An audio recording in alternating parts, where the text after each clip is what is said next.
Hello again. Welcome back to our guest arrival guide.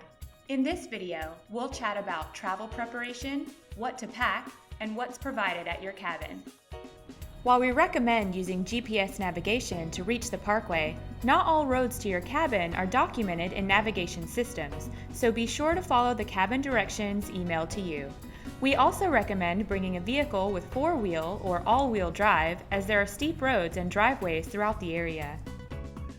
Standard size pots and pans, as well as silverware, plates, and glasses are all provided, so you'll need to pack larger items, such as griddles, crock pots, and stock pots.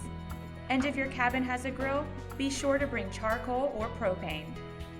Every cabin comes with its own coffee maker or a Keurig, so don't forget to bring plenty of filters and your favorite coffee or K-Cups. Linens are provided for all beds and sleeper sofas.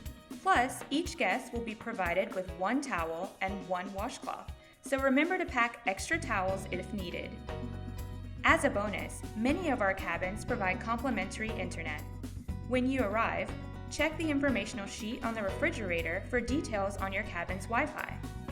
Please keep in mind, some cabins may not support streaming or gaming due to limited bandwidth. Alright, now you're ready to pack for your relaxing cabin stay in the Smokies. For arrival and departure information, please continue to the next videos in our guest arrival guide.